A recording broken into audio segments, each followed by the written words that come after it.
if we want whiteness to go away, we have to give up the construct of Blackness. So are you willing to give up being Black? One of the reasons why I struggle with white people was what you said earlier. Like, I'm afraid you're not going to accept me. I'm afraid I can't be myself. I'm afraid because also I've been taught when you're around white people, you need to show up like this. My oldest grandchildren live in Pennsylvania, middle of Conservativeville, Pennsylvania.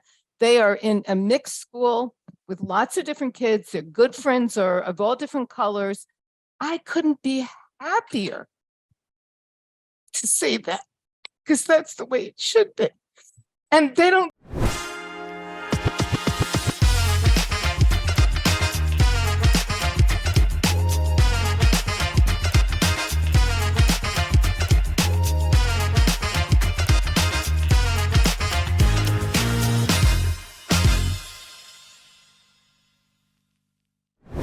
What if we all give up our boxes? Like, what if we give up, I'm Black, you're white, I'm a woman, I'm a man? Like, what if we just all said, I'm a human, and like take away the tracking of it and all these things? I know initially people be like, well, the problem is we're still living in a racist society and we still have these constructs and everybody's not agreeing to that.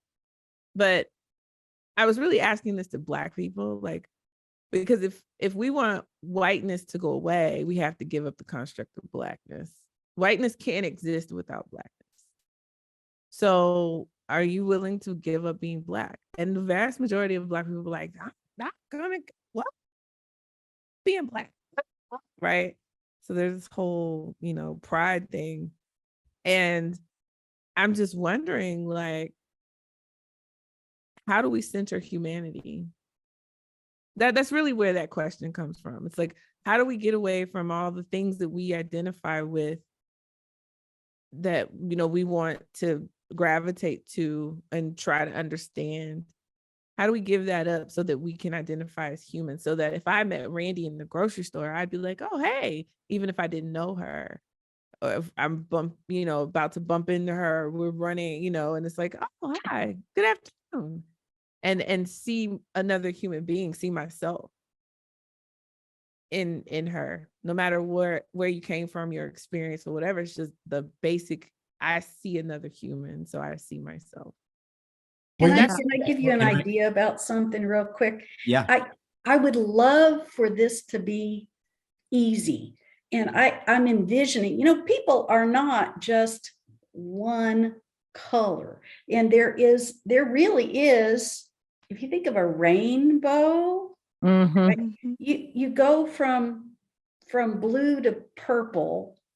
Where does it stop being purple and start being blue? You go from blue to green. Where does it stop being blue right, and start being green, and on down the line? It's really a spectrum of light and color.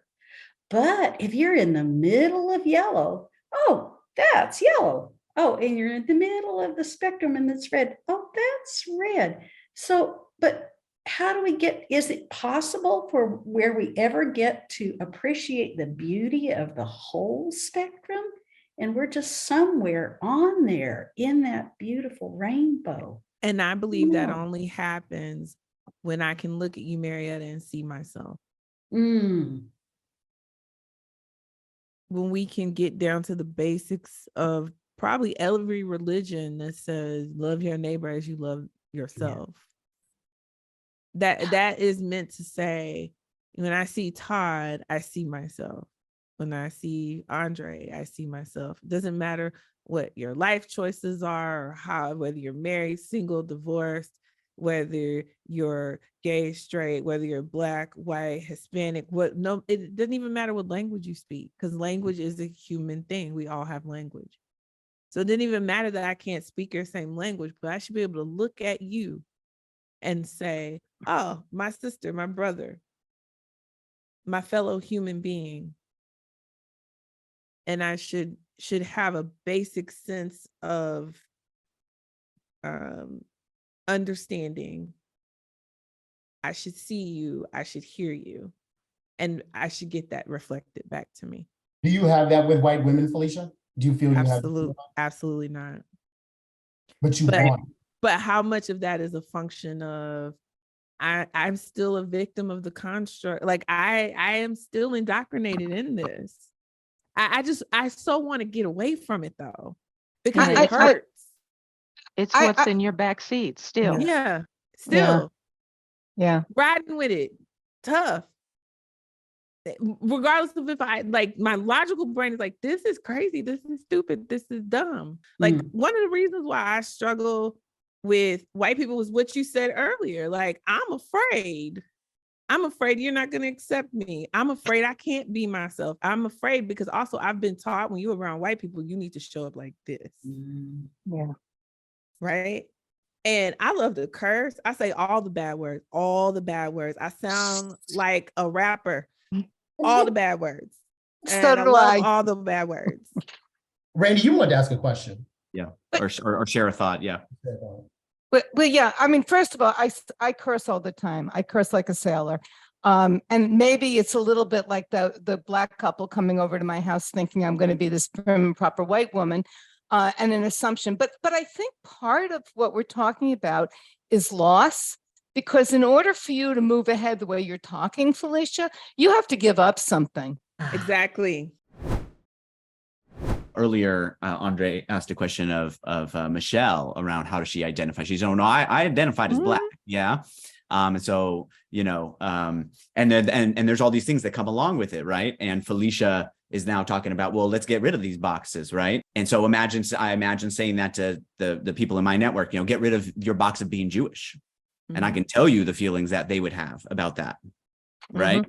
And the feeling of loss that would entail, and the fear of doing that, the resistance to doing something like that. So what would it look like to get rid of boxes? Do we need to get rid of boxes, or just accept boxes? Or, you know, how do you all grapple with that? I think that question is best asked of the white people, because the white race invented the boxes since the founding of the country. They literally invented the boxes.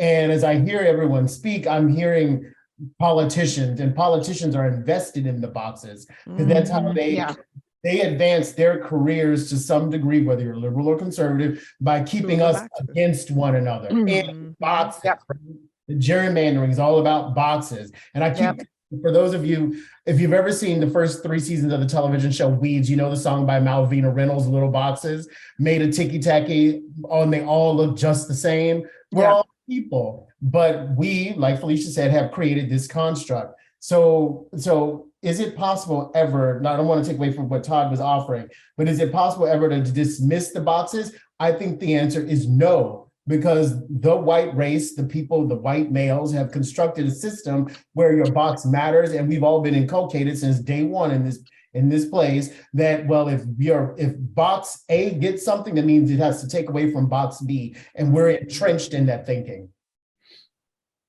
What are some thoughts around Change that? the thinking.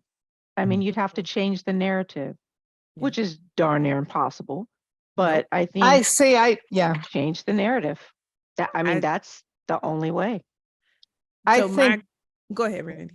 Yeah, I think things are changing very slowly, and I think it unfortunately is going to be a long process.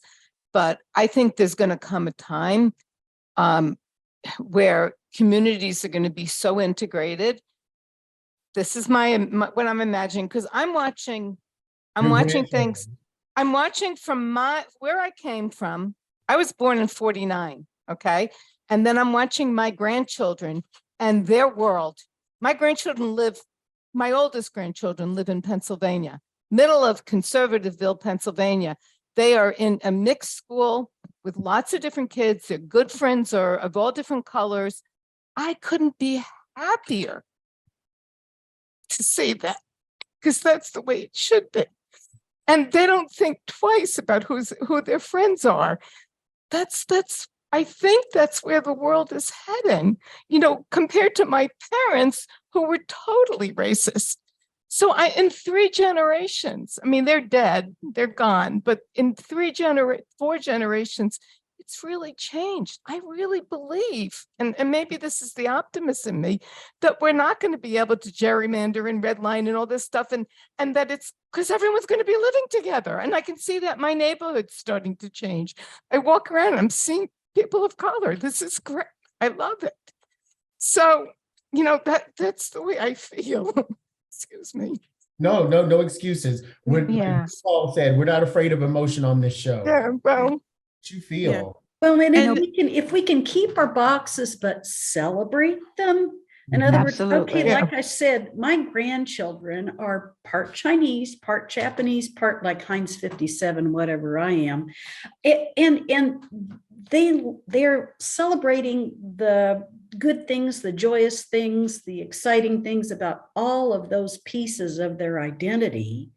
And in my South Coast Interfaith Council, we'll celebrate Muslim holidays, Jain, Zoroastrian, everybody. If we can keep our boxes and cherish what we've been given as gifts and celebrate each other's boxes, if you want to call them that, or gifts, because that just makes us all richer and happier and all the good things, right? Mariette, how have things evolved kind of where you're from? I'm curious. I it's not, lost on me that we kind of generally all live in more metropolitan areas. You're talking about like in the Midwest? Yeah. I'm sure we still have It's a family back mixed there. bag. It's a mixed bag like everything else. I've got, friends and family who are just comfortable in their own little milieu, and they don't want to, they're afraid, or they have various misconceptions or ideas that are rigid. And then I have tons of friends who are open and have experienced and have traveled and have gone places and have mixed in with other people that are from all different backgrounds. Yeah.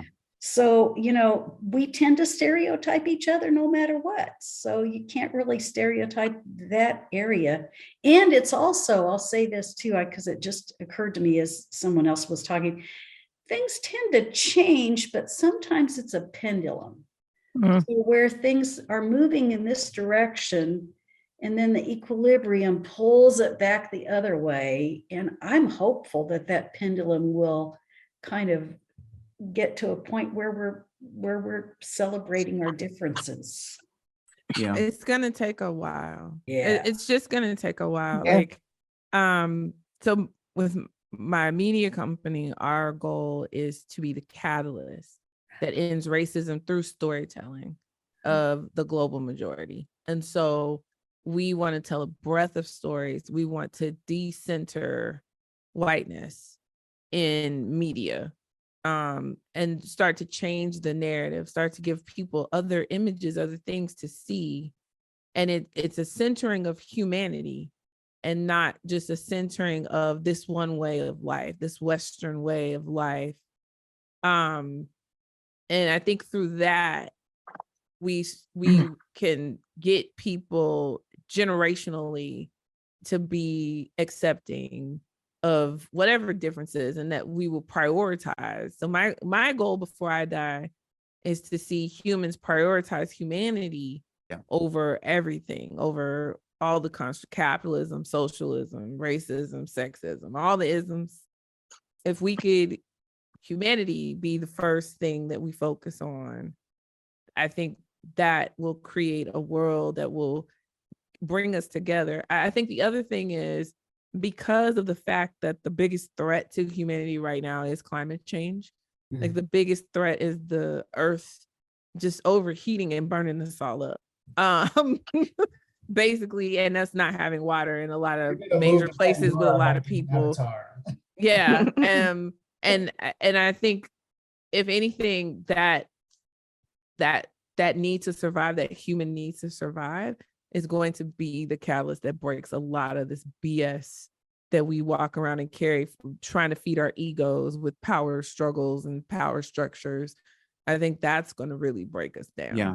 Well, I think some of the, some of the mending of relationships could be important for that to happen, right? Because scarcity can also create conflict, right? So it's whether you choose to work together or whether you choose to win, and who's winning, the box.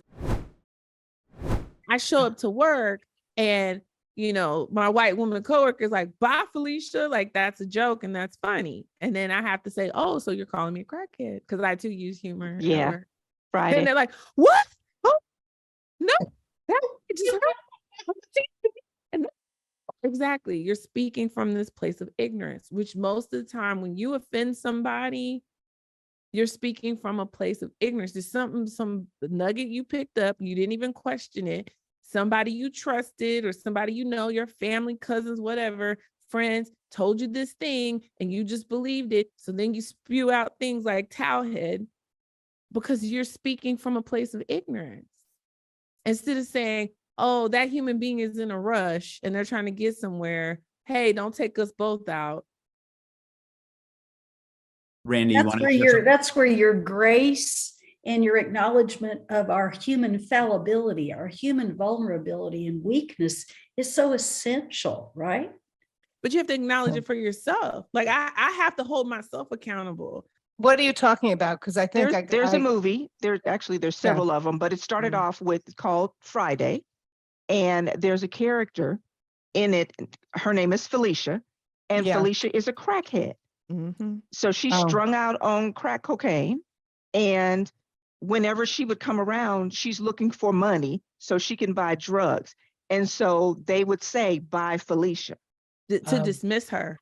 Mm-hmm. So it's a very ugly thing, right? Mm-hmm. So when people say, and now in the zeitgeist, people are like, "Bye, Felicia," and it's a dismissive thing. It's and gay men have taken it up and they use it. Christ. I never heard of it. Well, that is a beautiful thing, Randy. Don't ever use it. I never heard of it. You know, but again, had you explained, do you think it would have gone differently? And that was my way of explaining, right? To say, oh, so you're calling me a crackhead. And then it's like this confusion. And then I say, well, there's this movie called Friday where the character's Felicia and Ice Cube. If I ever meet him, he's gonna get my rap. Because I lived with it in high school when the movie came out. Now, and then it came back, like it had gone away. And then it came back because some reality show, and the girl was like, bye, Felicia. And like, then it just caught on and everybody thinks it's cute. I have waiters in restaurants who are teenagers that will see my name on the card and be like, oh, bye, Felicia. And they think it's cute and funny. And I'm like, but you're dismissing me. Like it's dehumanizing. And that's my rub about it. Or you're using my name in vain, especially if you're talking to somebody who's not named Felicia. Now you're just using my name in vain. That's just rude. But like, it's a pet peeve thing. And so I do though tell my coworkers, because also it's something that movie's rooted in Black culture. It's a very specific, like Black culturally, like Black cult film.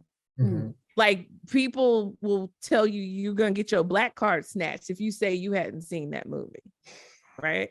Like in our culture. So like when white people insert themselves and they use something from our culture, well, now I'm offended because first of all, you talking smack and you don't even understand the depths of the smack that you're talking.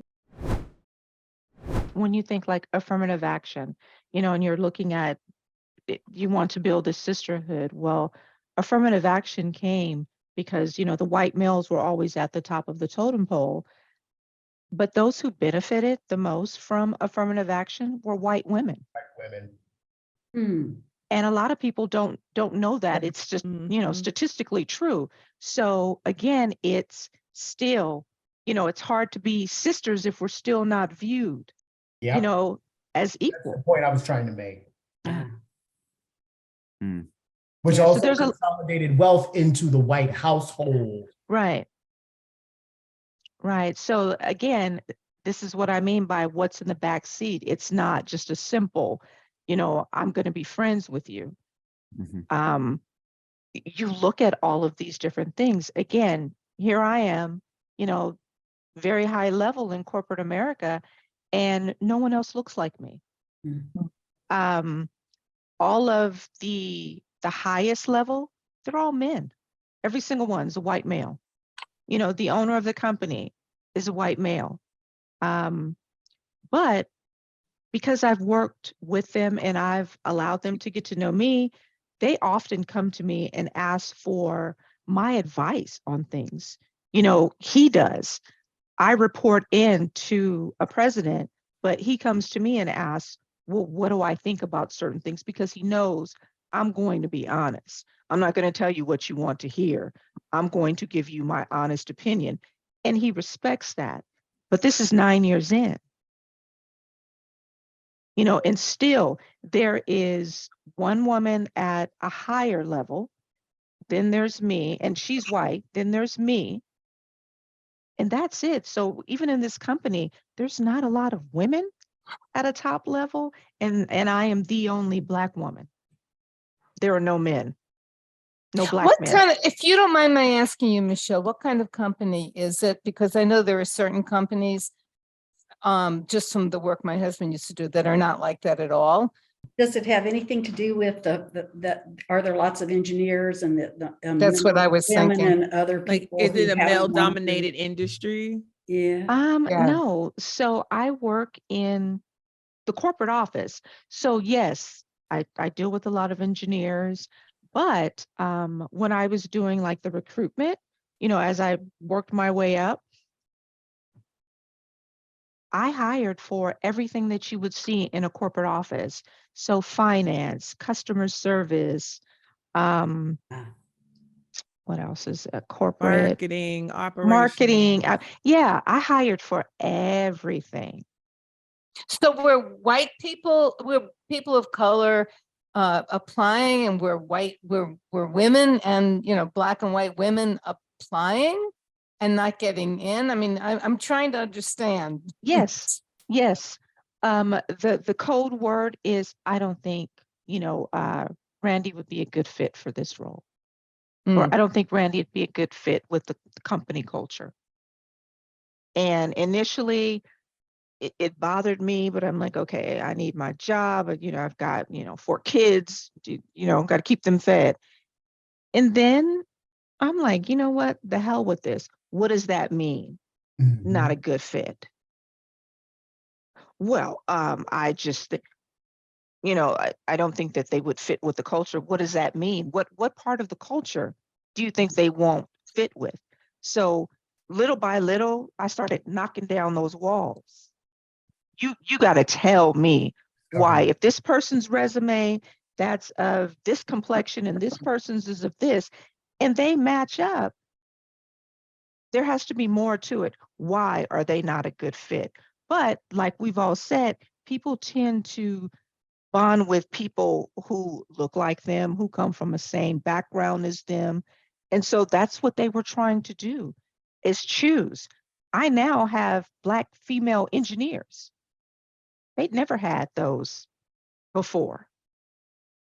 I have Black people in customer service, in finance, these different places. But when I first came, there was none.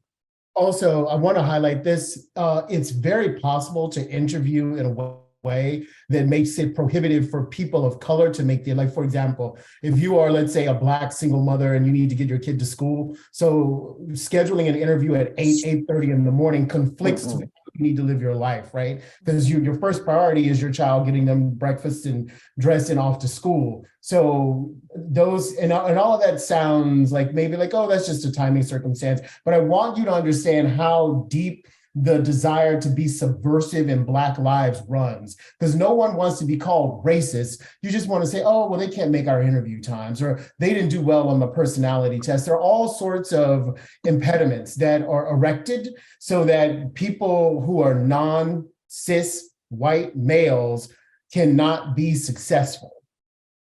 It's systemic. What really strikes me as I think about a lot of what's been shared is this idea of things are changing, albeit maybe slowly, but there's still problems, right? Yeah. And a tension of that acknowledgement, right? Mm-hmm. On one side, being willing to acknowledge to, let's say, a Randy, yes, I have seen things change, and here are the ways I've seen them change, and here's some hope for the future. And then an acknowledgement the other way that says, easy for you to have hope about that future because, you know, right now I'm still dealing with what I have to do with my hair, whether I think I'm going to be safe in another country. It's not like that's all gone, right? And there's still challenges with bias that exist, whether consciously or unconsciously, that we have to contend with. And wouldn't it be a nice story to have no boxes, and to engage in the way that, you know, Randy's grandchildren are.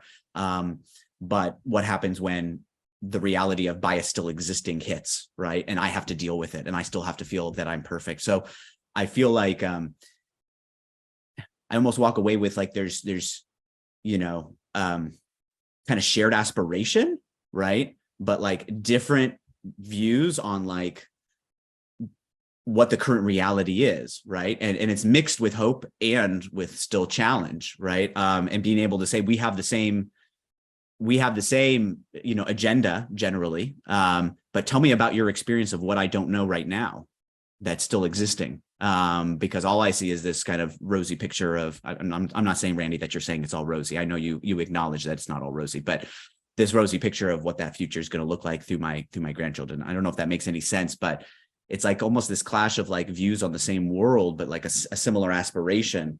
I don't know. What do you all think about that? Maybe in closing, is that,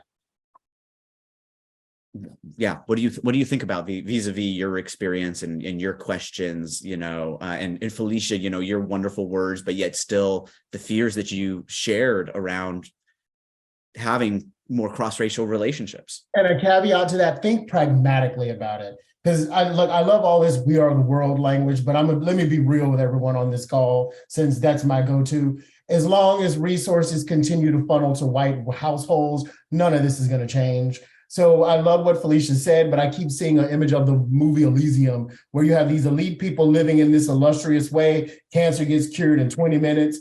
And then you have all these people on earth living shit lives. So when you answer Todd's question, please take the woo-woo out of it and be practical, because that's what the world needs. Yeah. What's your sense of how you take in these kind of different realities and what the way forward is to I guess, get to our shared aspirations as I understand it through your words?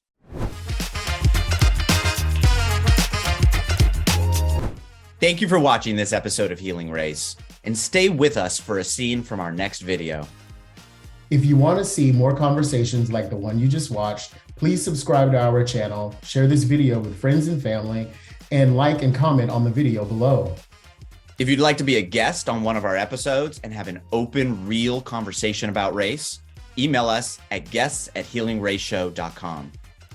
And if there are topics you think we should cover, we'd love to hear them. So please email your ideas to topics@healingraceshow.com. As always, thanks for your support. We look forward to continuing the conversation with you. Now, here's a scene from our next Healing Race.